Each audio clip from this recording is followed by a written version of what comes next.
Happy New Year and welcome back to the Gaming News Canada show presented by Bead Gaming. I'm your host, Steve McAllister, and yes, I'm back for another year.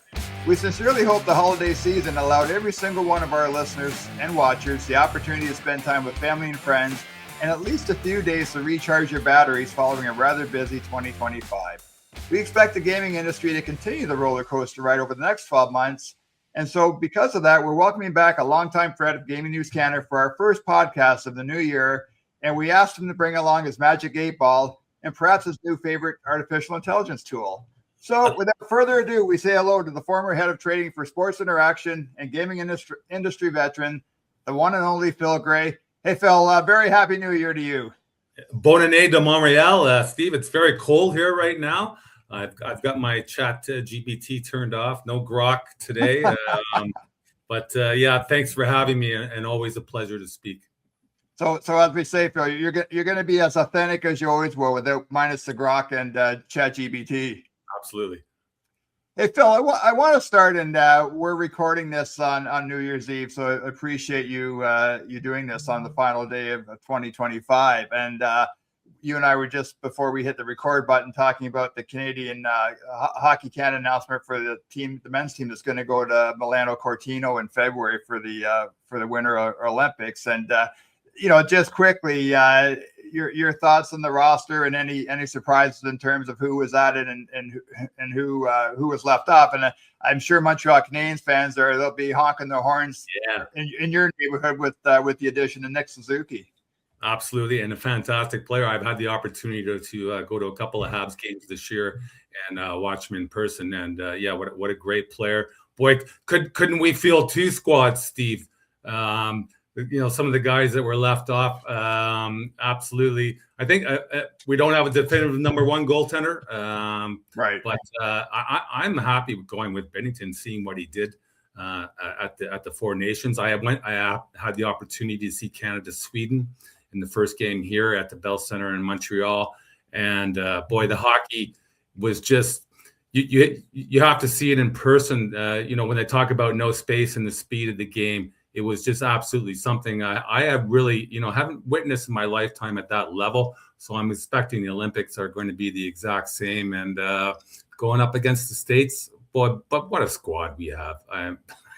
The talent is just, it's unbelievable. Yeah, and I think, Phill, we mentioned off camera that the omission of Sam Bennett just kind of, sticks out.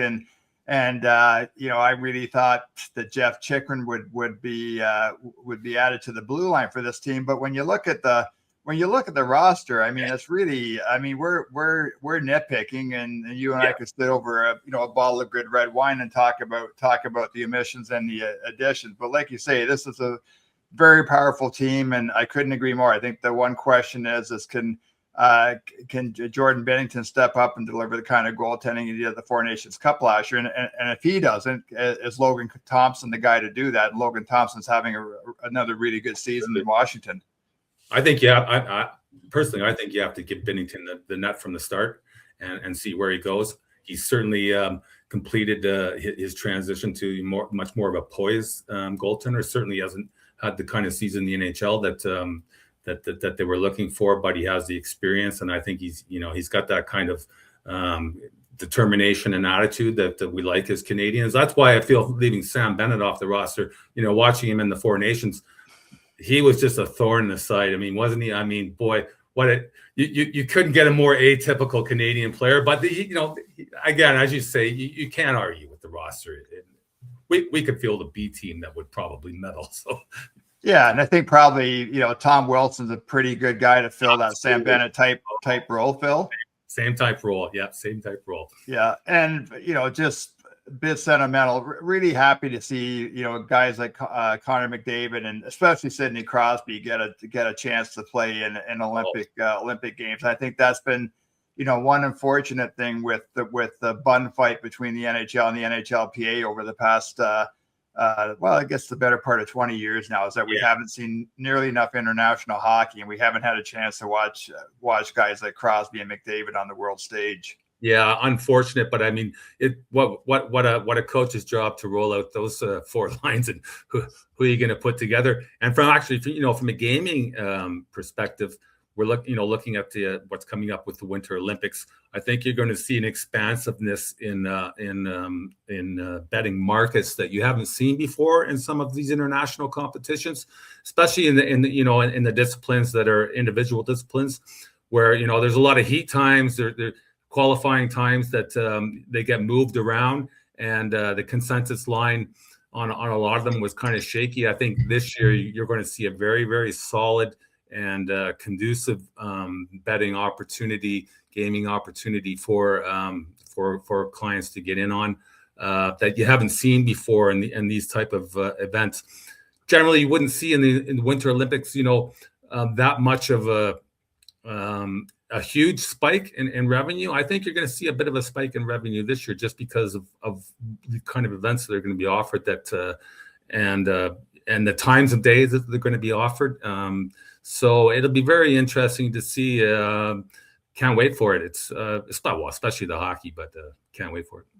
Hey, Phill, just on that, it's interesting. I was talking to some friends in the media industry a few weeks ago, and there really hasn't been any buzz around the Olympics. And from a media standpoint, I think that again speaks to the shrinking mainstream media that we've seen in all parts of the world. And I get the Toronto Star, and the Sunday sports section now is 6 pages.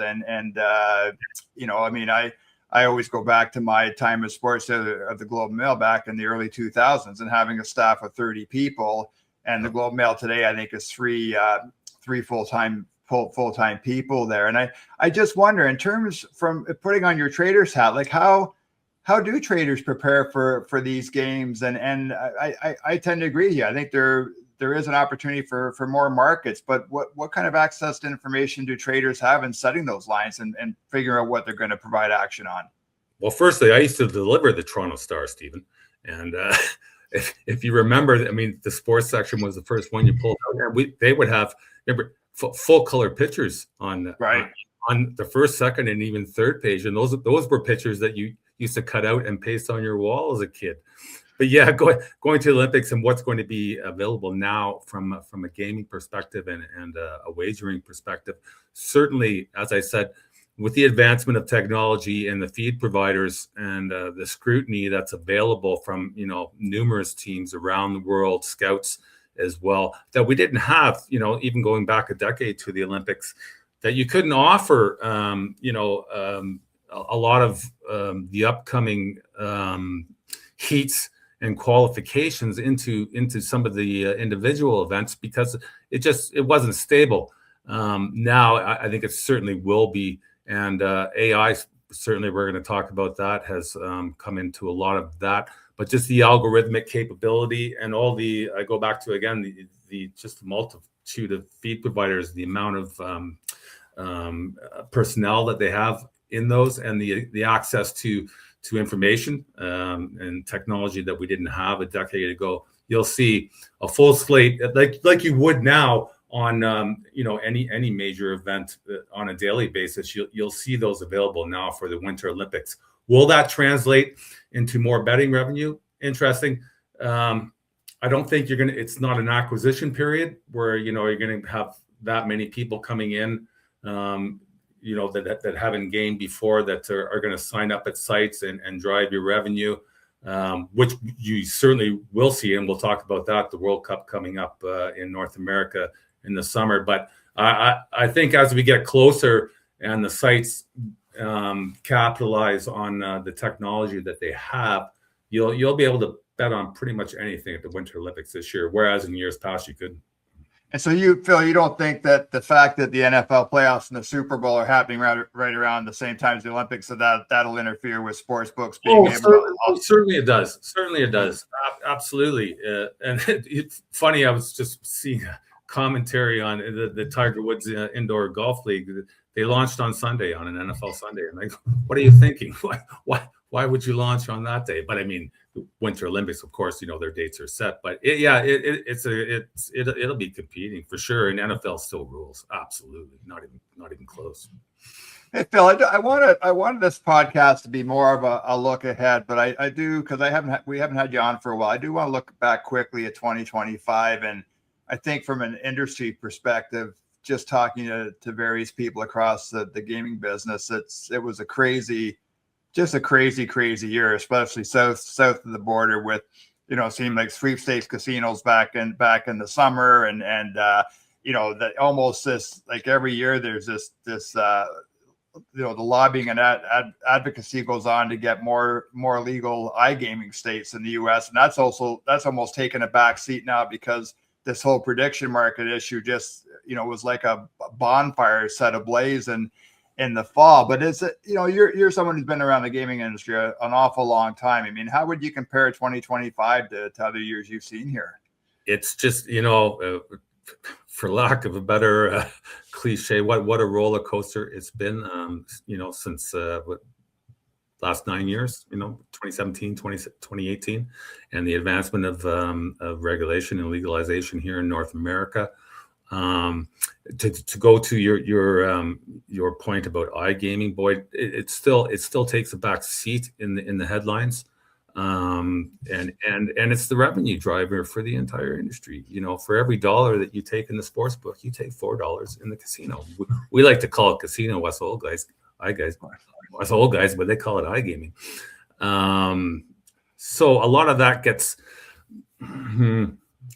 conveniently, I think, sometimes put in the corner, and then we get the high profile stuff with sports books, and now with prediction markets. Absolutely, we can get into prediction markets. I've got a lot of opinions on that, but that's certainly the story of 2025. Not even close in our industry is what is happening with prediction markets and where it's going to go in 2026. That's. Yeah, as well as I do, that's the absolute buzzword right now. I want around what we do. There's nothing is even coming close. Hey, Phill, let's talk about that. Let's spend a few minutes on prediction markets, and because you flagged it, and I just wonder, for a lot of people, members of our audience who might not be following the prediction markets on a day-to-day basis. And I'll just mention again, if it's something that you're really interested in, I really suggest subscribing to Dustin Gauker's The Closing Line newsletter. Absolutely. Yeah, Dustin's led the way with this coverage of the markets. I could add Robert Walker as well. He's done. He actually sent me an advance copy of his book to read on the ongoings and happenings of what's happening with the prediction markets, fastings. Some of these guys have delved into it, and they nail it. They absolutely, and an unbiased opinion as well. Phill, what's your thought on prediction markets? Because again, there's this, I think the Kalshis and poly markets and other prediction markets, they don't want to call it sports betting. They're calling it sports event or event contracts. Like, what are prediction markets when it comes to the sports side? Well, we call them event contracts on my side as well. We're trading commodities. Those commodities are sporting events. Now, what's happened is the end around, which is what happened with Kalshi and poly market coming into fruition in North America and skirting around the regulation rules and taxing that was imposed on the mega players in our realm in sports books, iGaming. It's interesting to see now that coming under the microscope and what they're doing and how they do it. We've seen numerous now court challenges and rulings that have been overturned, abided by, and not abided by. And just we go to, I'll go to which hasn't been, I don't think thoroughly discussed or even brought to the limelight is the ability of the prediction markets. We can get away from, are they sports betting or are they not? But they're also allowed to trade in payment currencies that regulated sports books and prediction markets now that DraftKings and FanDuel are putting out in numerous states that they are not, and that goes to the gray market as well right now in crypto casinos, and a lot of the gray market and black market books that still operate. 90% of their business is done in Bitcoin or a similar form of currency. Now DraftKings and FanDuel and the other books they can only trade in, real cash or debit accounts or credit cards. So, the playing field is certainly not even. And it's interesting too. I mean, I've seen another thing. Kalshi right now has job openings for quantum traders. They call it a quantum trader. So they're hiring in-staff people to use equity funds that are being, deposited and invested in their site to trade against guys that are coming supposedly peer-to-peer to move the line. So I don't know how you don't call that sports betting. And the courts are certainly, I think that's going to be the fascinating thing in North America, and especially in the United States, and coming to Canada as well, because they want to come here, of course. How that's going to get ruled on. That's going to be, I think, the not even close, the number one story of 2026. Right. I mean, it certainly feels like, for the case of FanDuel and DraftKings, and I think Fanatics as well now too, it's if you can't beat them, join them mantra. Isn't there? There's been a couple of learned guys thinking, are they trying to call the bluff? I looked at just the other day. I looked at DraftKings rollout of their prediction market, and it was one guy made a comment. You could have put a little more effort into it. It's so bare. It was just why are you even doing it, sort of thing, but they're rolling it out in states where they're not regulated yet, and it's certainly a revenue stream. And they pulled out of Nevada, right. Because it's not a big state for them, so they don't care. I mean, and they're I think it's just kind of a wait and see. It's cost. They've put no expense into it, absolutely nothing. And they're also, is funny, looking at the DraftKings prediction offering, they're almost at 20-cent lines. So what? I'm not kind of out of a loss for words how you could say this is not sports betting. And also the kind of event contracts that they're getting into, and there's been some of those in the news. They're offering event contracts on some very questionable things. I won't get into exactly what they're offering, but some political stuff and life stuff, that affect real people's lives, and they want to trade on it. Now, if a sports book had done that, which they used to, a long time ago, we used to put up bets that, were, rather you really shouldn't have. But they're allowed to do this now, betting on, how many tents will there be in, in the desert, in a war zone. They're actually offering event contracts on that. So is that where we're going with prediction markets, where we're just going to be able to, trade on every form of, what's happening in human life, whilst having, the big marquee things for sports? They're a sports book. Come on. I don't know how anybody can see anything differently. If I break out sports bettors into three factions, one, guys like me that bet, $2 or $10 on Saturday night hockey games. The middle guys like maybe my son, who's betting on some NFL games during the season and maybe some special events, and then the sharp bettors. Like who's going to be most attracted to engaging in prediction markets, Phil? I think mostly people that want to stay anonymous, because you're using cryptocurrency, which is absolutely untraceable. Also, very sophisticated traders that have algorithmic platforms and can move, can go into the same event and 3 or 4 or 5 or 6,000 trades and come out with a 2 or 3 or 4 or 5% margin and make their money. Guys that are doing it professionally. As far as I don't see the recreational base that we have in the regular sports betting industry. Like you said, the guy, I just want to get $10 down on the Patriots and watch the game, sort of thing, which is about, I'd say, a little bit less than half the business right now in the established sports betting industry. The other side of that are the core bettors, and we can get into that as well too. Which I think is going to be addressed. And VIPs and longtime bettors and bettors that have come in that have kind of graduated from that kind of environment that they grew up in. And these are the guys, serious bettors, not so much sharps, but they're bordering on we can go to that too as well, gaming responsibility. These are guys that, that put in a lot of money, put in a lot of time to it. They're not necessarily getting an edge, but they like to, get down X amount of dollars each day and every night.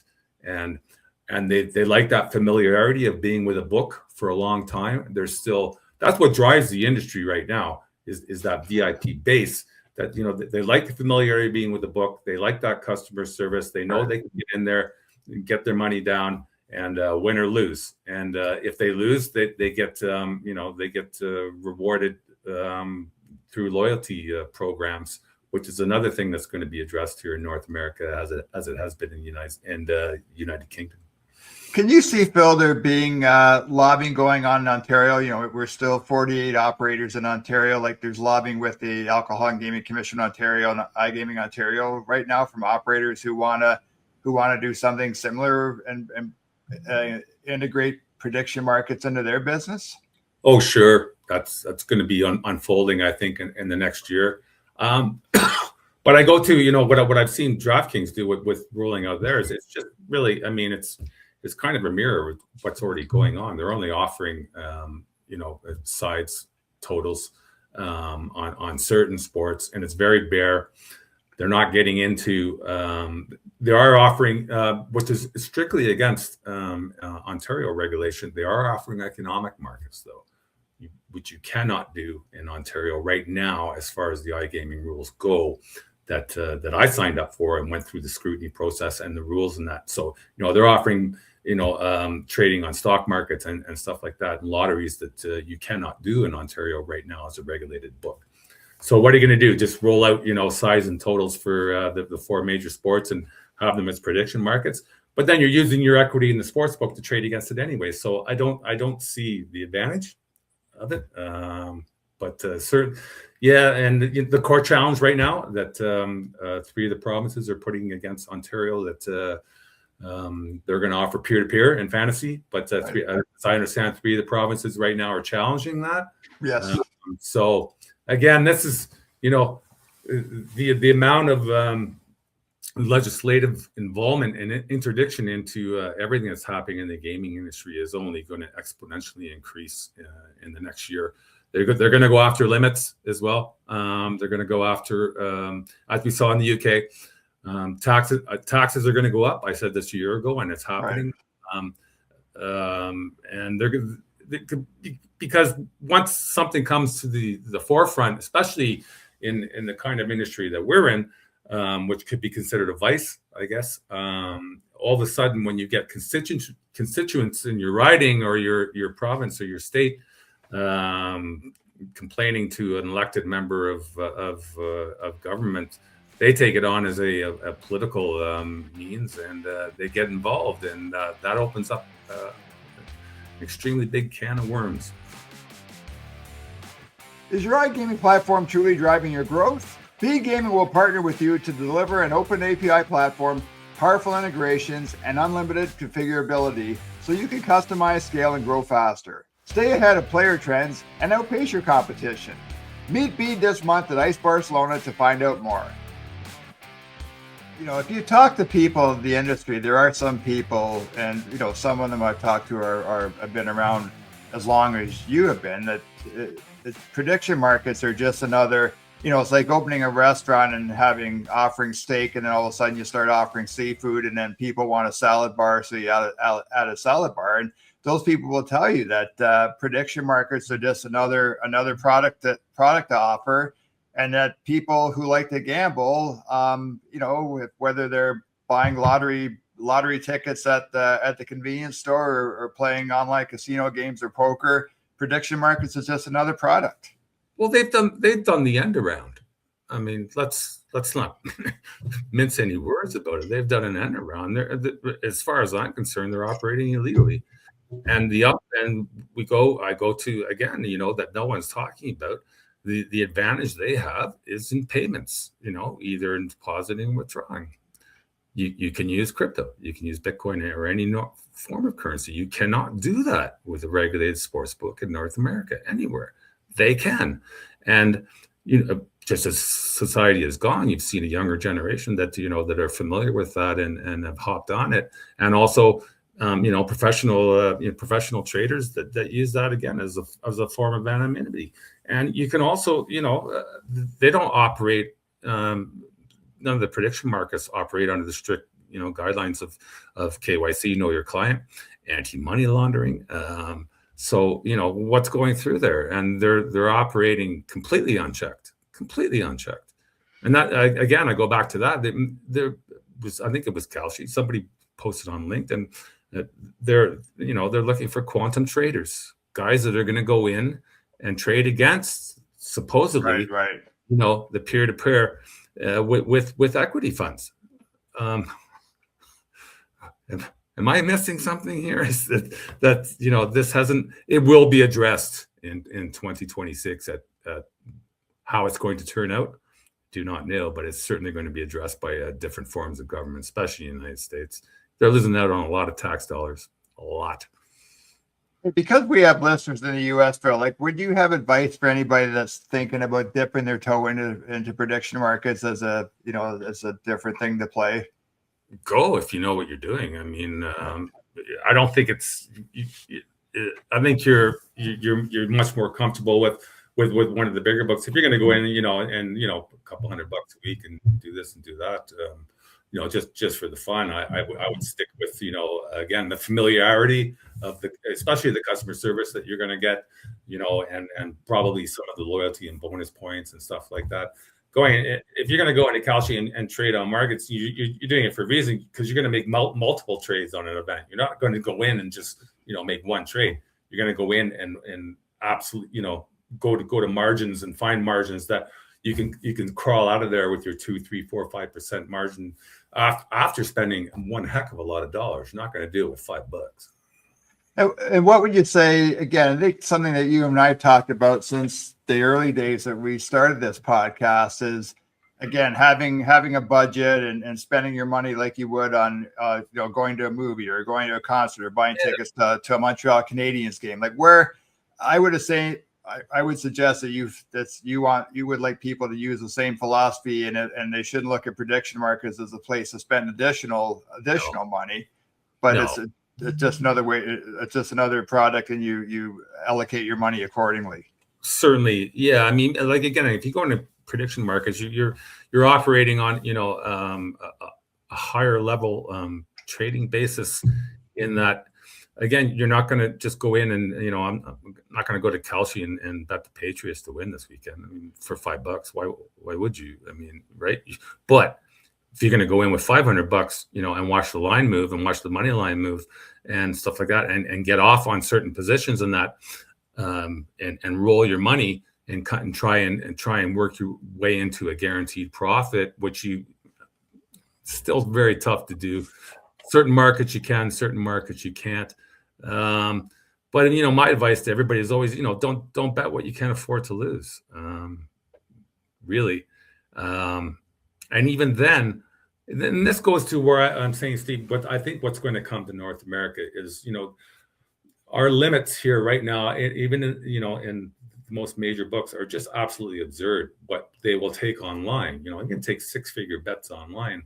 And their argument coming back is, well, we have affordability checks. All right, so that's fine. But if you're going to go and bet $250,000 on the Super Bowl, spread winner this year, whether you can afford it or not, I think that's a gambling problem. I'm kind of in the minority here because books want to generate revenue, and that's the pressure. We want to grow, we want to generate revenue, but we all talk a lot about responsible gaming, but sometimes I don't see that being enforced. Yeah. Would it be an easy solution, Phil? And again, there's been so much around prop betting. Yes. The NCAA is taking action. The NBA, in the wake of the betting scandals they experienced in the second half of 2025, have again issued memos to the teams and the players and everybody. I mean, is a simple solution on prop betting just putting limits on prop betting, and that would appease the leagues, and at the same time be a good responsible gaming measure. I've been very vocal on that, as you know, the last few years, and to my mind, across the board, global limits. Not just prop betting or micro betting. If you, but it's revenue driven, Steve. I mean, the book, they want more revenue, right? I mean, that's the pressure on lower management and trading operations is increase revenue. Well, that comes at a cost, and we've seen it. But certainly, we can focus in on micro betting and prop betting and that.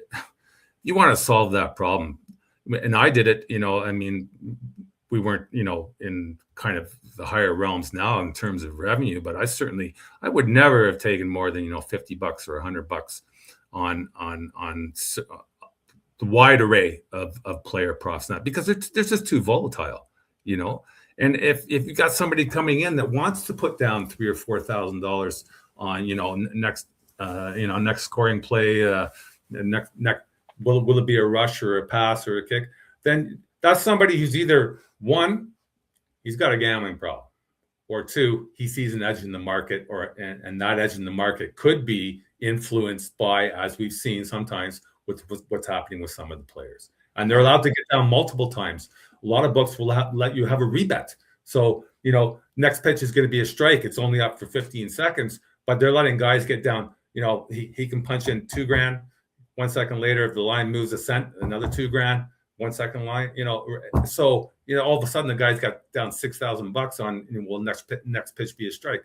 Well, that's from an operational standpoint, as far and regardless of ethics or anything like that, it's just not smart business. But again, it's the drive for revenue. It's everybody's about we got to be bigger, we got to be bigger, we got to be bigger.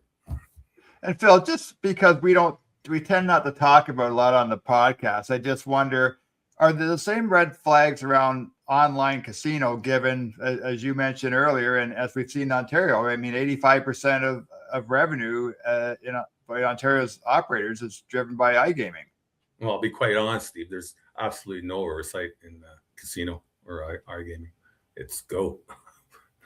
Bet whatever you want, whenever you want, how much you want, lose whatever you want, and we're fine with that. And I could probably, maybe somebody's going to call me out on that, but that's 100% the truth, because sports betting and now prediction markets have taken the stage and media stage as well, and nobody's talking about what's happening in the casino. If I've profiled over the years, thousands, tens of thousands of accounts, and people with gambling problems. I would say in the sports book, less than 5%. I would say in the casino, probably about 25% of people have gambling problems. Easily. So that's 5 times the number of irresponsible gaming that you're seeing that happens in casinos, and it's overlooked, and just because nobody's talking about it.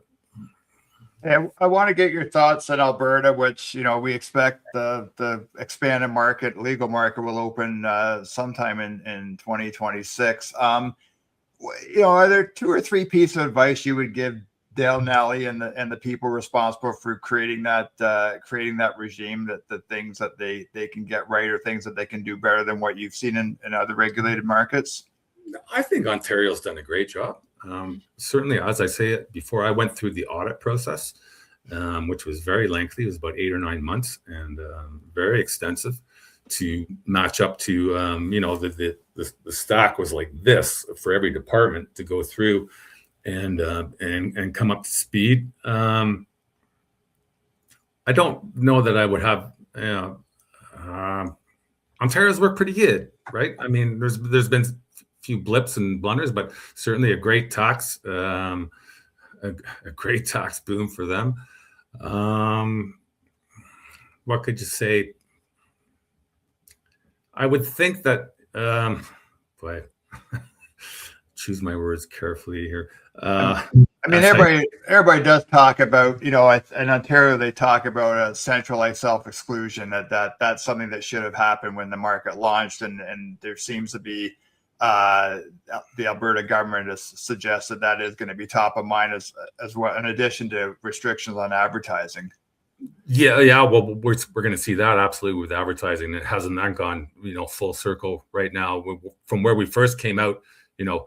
Every athlete and celebrity in the hemisphere was on it. You don't see that anymore, and certainly with the bill now that's going through the Senate, only going to get stricter as again said, legislative involvement. As far as the self-exclusion, that's always been there with the books. And I think it's incumbent on the books to do it. Certainly having a centralized program in place.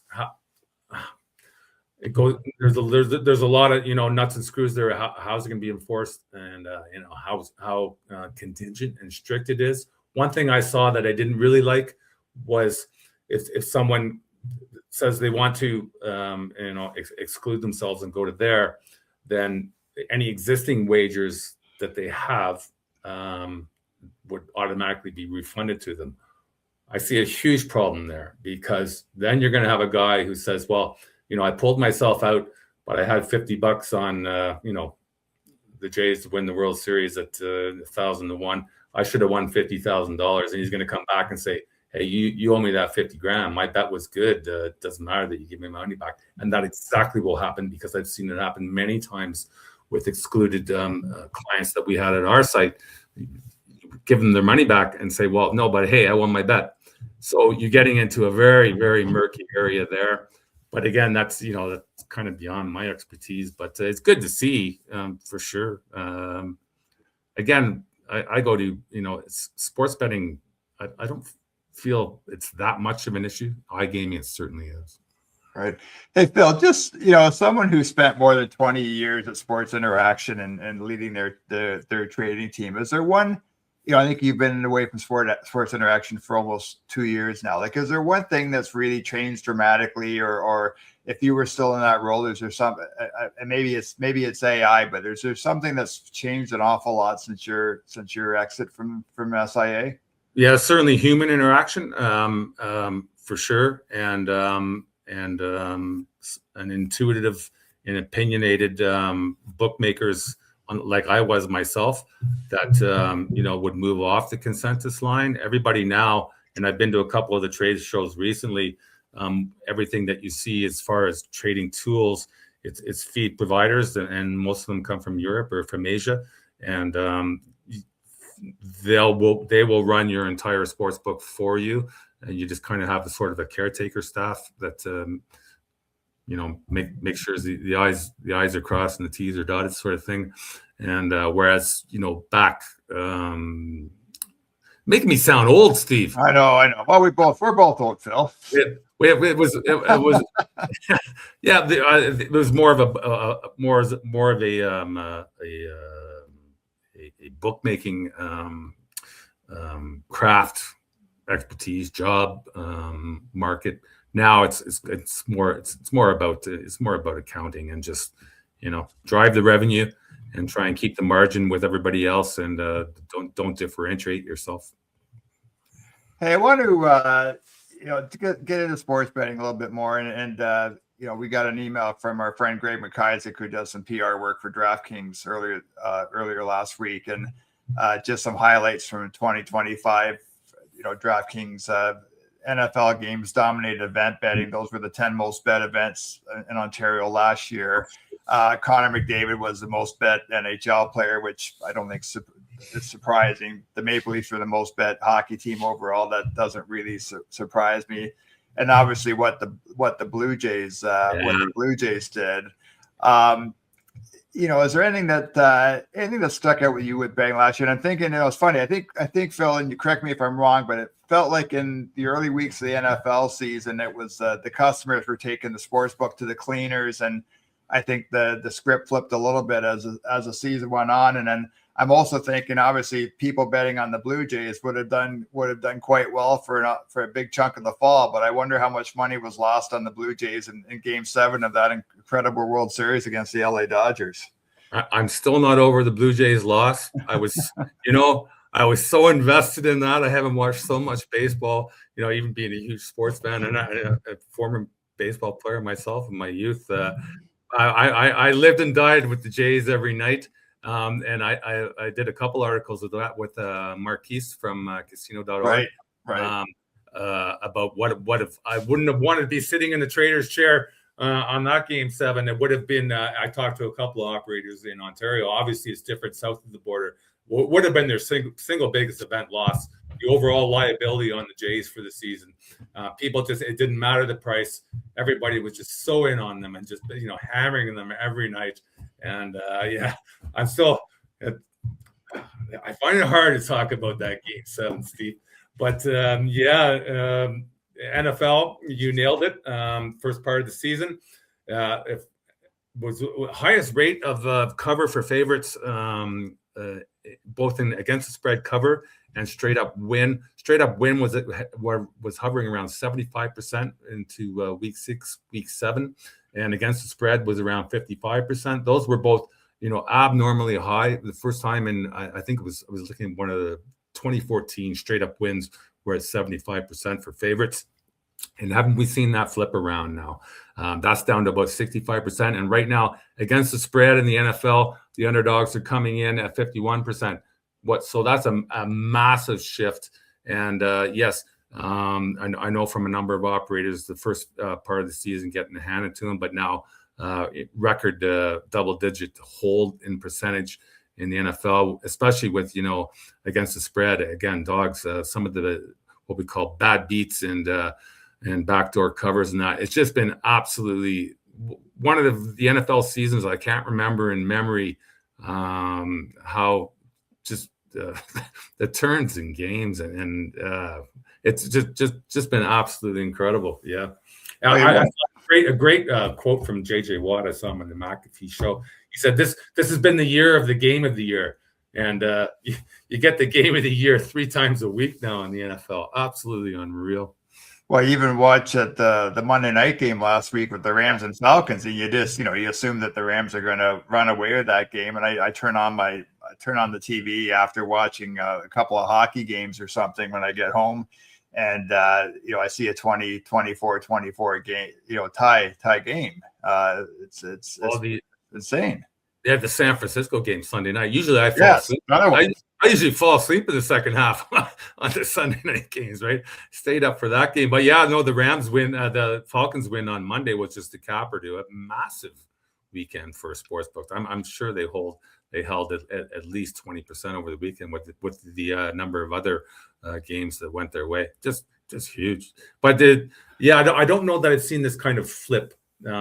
Usually there's always, like we say, a regression to the means in NFL, and everything kind of balances out. But the absolute flip this year to where the money that's being held by sportsbooks as opposed to what they were losing in the first part of the year, incredible for sure. Hey, Phil, I want to finish with kind of a quick rapid round from a sports betting perspective. And, start with the NFL playoffs and the Super Bowl. And just, are there some things on your radar in terms of teams that you could see ending up in the Super Bowl, or what betting patterns might look like? And again, it feels a lot different than last year. The Chiefs aren't going to be in the playoffs. I think as we record this podcast, the Lions are kind of on the outside looking in right now. The Bills don't look great. Like, what do you see there? Detroit's done for sure. Absolutely for sure. They're not doing it. I think you're still looking at half dozen teams at the top and a half dozen at the bottom that don't have a chance. But there's weaknesses in each of those top teams: San Francisco, Seattle, New England. Still a young quarterback, great coach team, and what a turnaround they have had. I think it's going to be an absolutely exciting playoff, and I'm really interested. I was talking with one sportsbook manager. It'd be interesting to see. I think this year we may see more two-way action on games than we have seen in the past. I don't think you're going to see everybody loading up on the fades. Right. Is Brock Purdy the new Patrick Mahomes? Wow. It wasn't that great when they played the Bears. Caleb Williams, the number 1 pick, and Brock Purdy, Mr. Irrelevant. Right. What you just don't see that, and the amount of generational talent I think you see in the NFL right now, in the younger players on both sides of the ball. I don't think we have seen in a very, very long time. These guys are maturing, and the sophistication of the coaching staffs and what they have at their availability, and some of the great coaches that we've seen come to maturity as well in the NFL, and some of the older guys. Certainly, I think a bit of changing the guard in the NFL. I have no pick this year for Super Bowl. None. Right. None. Hey, the other question with regards to Super Bowl, I mean, all the prop betting now and prediction markets, does that take some of the shine off the novelty bets, which, I think when you and I first met five years ago, I mean, we talked a lot about novelty bets and about people having fun, but I just wonder if that gets lost in all the prop betting and other markets that are out there now. It sure, again, it shows you how old I am. The bet for the national anthem originated at Sports Interaction. We were the first ones to do that. Literally, truly, and then everybody else jumped on it. And they were fun, but you had to, again, and we go back to, the differences in how sportsbooks operate. We had, I had a number of guys on my team that were very, keen and specialists in their own sports, not just from a betting perspective, but they knew everything about it. So it was a lot of fun in the weeks leading up to the Super Bowl. We'd have an Excel sheet and everybody would put it in their ideas. What are we going to offer this year and stuff like that, which was never offered. Nothing, color Gatorade, all that, stuff that now is just, is rote now. But back then and we would just roll them off and we would, generate our own odds, from our own power rankings and stuff like that. And sometimes just off the top of your head, who cares? Put it out there. It's a Super Bowl. Let them have at it. $50 bet. I go back to limits, right? So yeah, it's in that sense, it's certainly changed now. It's now, if you go into, into a sportsbook operations, office at DraftKings or FanDuel, it's just guys, caretakers. On the Olympics, so there's something either are there events or athletes that you would bet on, or if you were working for an operator, is there something that you would really lean into with regards to the Winter Games? I think what's going to happen this year, as I said, is the expanded offerings that you're going to be able to get into heats and qualification modes into the medal rounds that you weren't really able to do before. And you can pretty much now with what's available from feed providers and technology, you could do every sport, you could do every heat, and have it automatically odds generated from a consensus line, which is out there now, which wasn't before. So you're not going to have to compile your own odds, so you can trust that they're okay.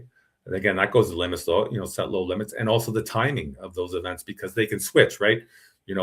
For the the women's GS, the first run, it was at 1 o'clock, and then the next one is supposed to be at 5:30. But oh no, all of a sudden now it's at 4:30. So you used to be able to, you would get caught with having stale lines up now. So that won't happen anymore, or shouldn't, with what's available now. If you're operating a sportsbook and you're having stale lines up, then that's on you. You've made a mistake, because the technology is there now, and again, the feed provider is there, that you don't even have to worry about it. It's just one guy ticking a button, So yeah, that it'll be interesting. How much interest? I guess with the States, the strength of the States team, is hockey the marquee team event? Of course it is, I guess, right? And the States are so strong, and coming on the anniversary of is it going to, the gold medal game supposed to be on the same date, the 1980 U.S. team? Yeah. It's supposed to be like on the exact same date, and great team, and a lot of support. Whether translated into betting, with U.S. books. Hockey is way down, way in fourth place for the fourth major North American sports. Here in Canada, it's going to be huge, though. Oh, massive. The men's FIFA World Cup this summer will be played in Canada, Mexico, and the U.S. How huge is that for sports books? Biggest sports betting event in North America that you will have seen in my lifetime. It is going to be absolutely massive, because you have the generational immigrant population that's been here 2-3 generations. and they're still, allegiant to their countries, and soccer is still, the beautiful game, right? It's going to be like 10 Super Bowls. It's going to be absolutely massive, and I think you're going to see sports books, come, mid-spring, late spring, start to really. You'll see it front and center on every site, and a lot of because it's going to be a great acquisition period, right, for first-time bettors. So you're going to see a lot of promotions and bonus offers and stuff like that. The smart books, anyways, will be doing that. They should be ahead of it. What is it? I think it's like June 15th is the first game or something like that. So you're going to be just out of the NHL and the NBA. Nothing else happening. Oh, it's going to be just it. There'll be nothing else to be talked about as far as I'm concerned, sports in North America at that time. Especially, we have a decent squad. Again, 28th in the world. I think we are. I mean, if we can get a draw or even get a goal, it's going to be considered a win. I don't think they get out of the group. We'll see. But states probably might get out of their group. Mexico, pretty good. But still, again, you go to the mosaic of the cultures that we have here in North America. The interest is just going to be off the boards from an 8-year-old to an 80-year-old, right? That's the beauty of soccer and the world game that it is. Hey, how much sense would it make, Phill, for an operator in Ontario or OLG, Lotto Quebec, BCLC to invest money in a product to offer World Cup betting in different languages? And I ask that too, given where we are with AI right now. Yeah, I think that's there are, if I'm not mistaken, there are some of the major books in the states do have a Spanish mirror. I know some of the books here in Canada have a French mirror. That's not really going to help, but that's a task though and then it's a task to have a mirror site and get it all translated correctly, for one thing. Again, much easier with technology these days, but it's still that's a very tech resource. Then if you're going to offer that, you also have to have a customer service team that's fluent in that language. Okay, right. Okay, so it's hiring people, which you can do with script. I mean, you can, but are you going to give that that client that personal experience? I mean, I've seen when we had that with French. You can you get a French caller call in and goes into a script and you just type it in English and it sends it back in French, but sometimes it comes across as very stale and sometimes wrong. Well, a personal experience too. Quebecers are very sensitive about language, and there's you don't want to tick off Quebecers because of bad translation. Well, no, let's not go that far. No, quite honestly, I mean, everybody likes to get down on Quebec and the French here and the French culture here. But I've been here for 30 years, and it's nothing like what people from Ontario and the rest of Canada vilify what's happening here. It's really not that way. Well, it's fair, and it's fair criticism too. Like, right, if it's not translated into Quebec French, and then there's every right for them to be ticked off. Trust me, they really don't care. The very, very small percentage of the population cares. Very small.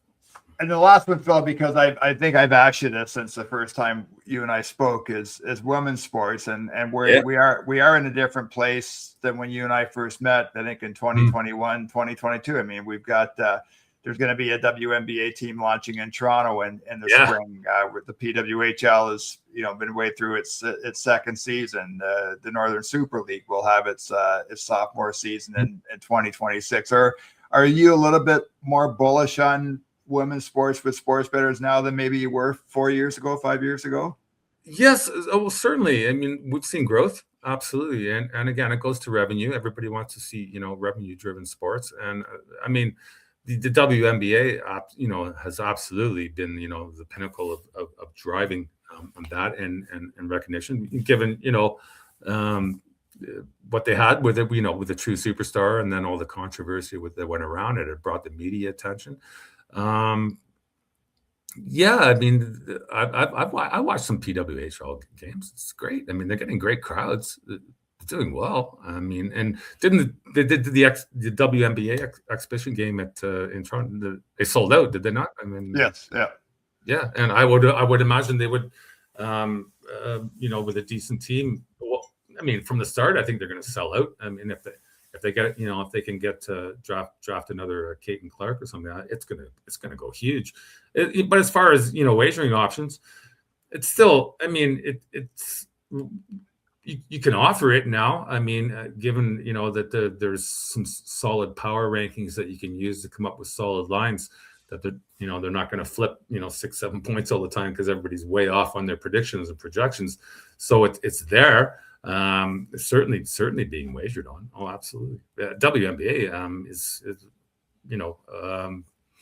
still, I would think, kind of somewhat of an afterthought for sports books that just tick to a feed and let it go. But it would take, say, I'll give you some real numbers. Say if you're going to take, on an NBA game versus a WNBA game on any given night with marquee players and marquee stars, if you're going to take $20 on an NBA game, you might take 2 on the WNBA. Right.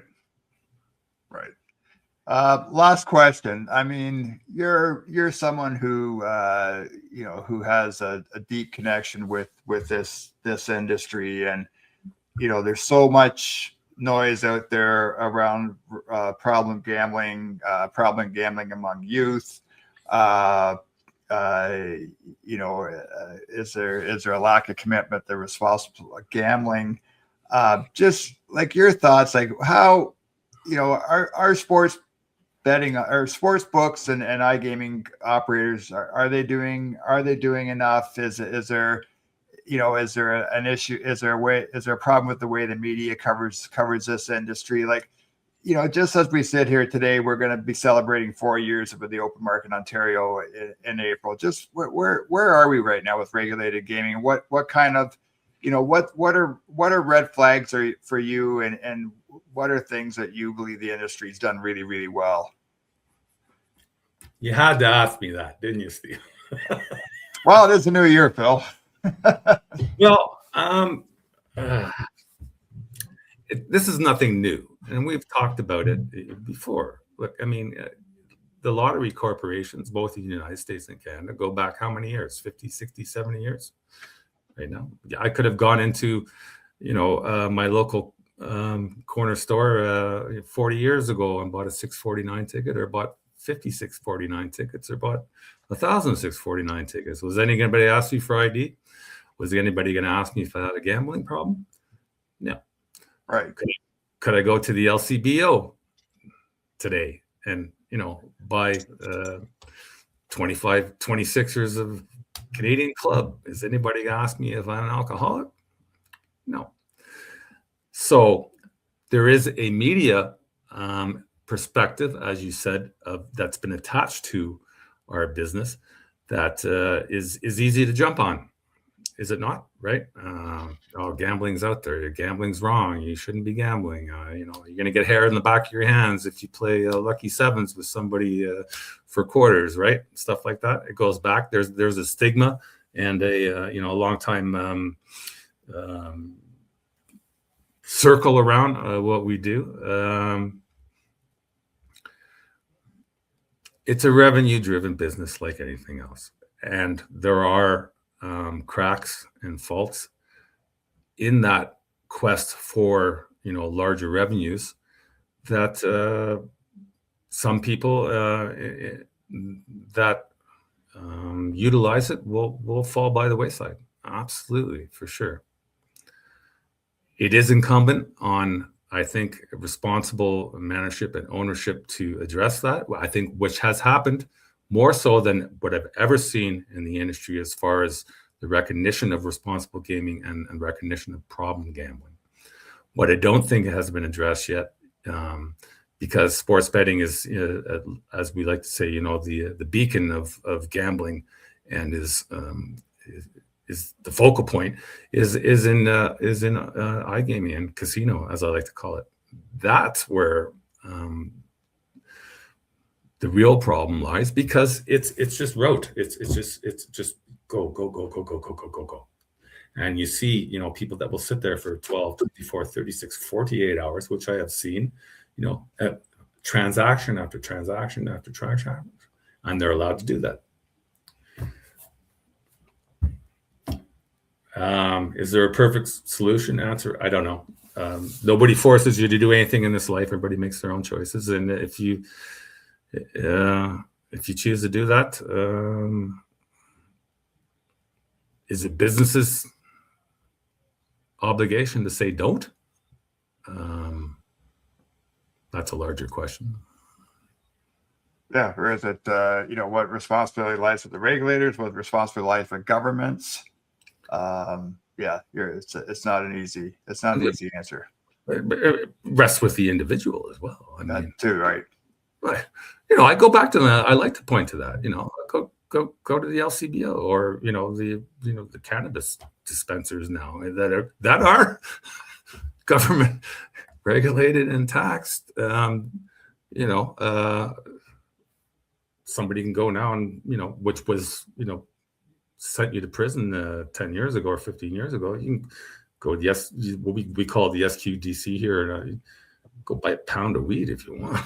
Is anybody asking you if you're a drug addict? No. But if you go online and bet more than you can afford to lose, all of a sudden you're a gambling addict, and it's society's responsibility and what a scourge gaming is on society. There's a lot of hypocrisy and contradiction there that I've voiced before, and that's sometimes not very popular, my opinions, but that's where it is. And I come from the industry. I'm part of the industry, right? It's my livelihood. But I'm willing to certainly put forth its shortcomings and possible solutions.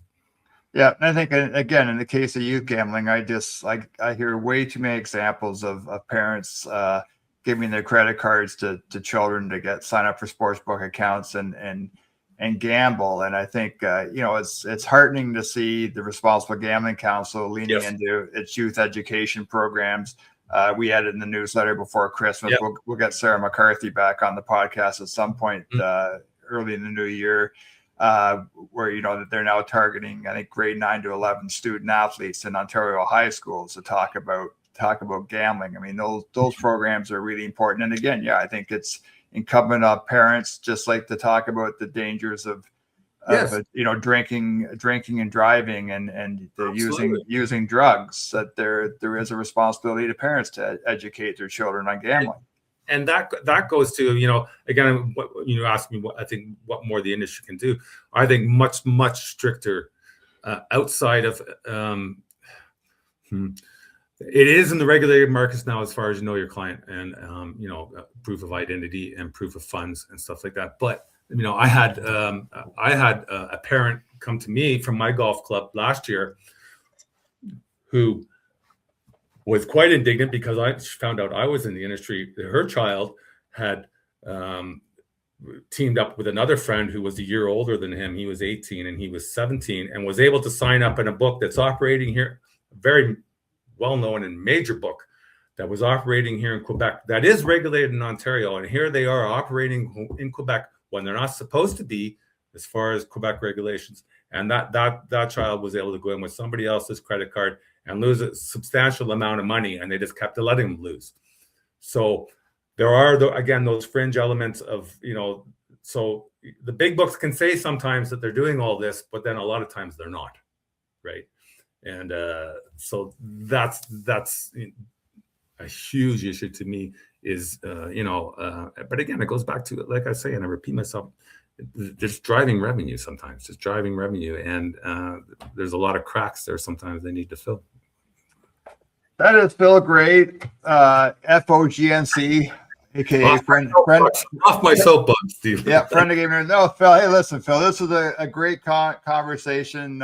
We kept you on far too long, but always enjoy our conversations, and you're passionate about this industry. So I couldn't think of a better way to kick off another year by having you do the first podcast. So really appreciate your time. And Phill, listen, wishing you great health and a lot of laughs in 2026. And let's make sure that we're not always having these conversations over Zoom, that we do get a chance to see each other in person in 2026. Yeah, I'm certain I'm gonna come in May to the Canadian Gaming Summit, so we can crack a cold one, non-alcoholic there, and Yes, we'll at least break bread, but we'll probably more aptly have a cold one then. let's get us behind home plate for the Jays game there, and I'm sure you can. You got all the connections now, Steve. That's even better. Let's plan on doing that. Thanks again, Phil. You bet, Steve. Thank you very much, and the best for the new year. Great. That's it for this episode of the Gaming News Canada show presented by Bead Gaming. As always, you can find us on all of the various podcast apps. You can also watch my interview with Phill on the Gaming News Canada YouTube channel. Again, thanks so much to Phill Gray for joining us today, and we look forward to seeing everybody again very soon.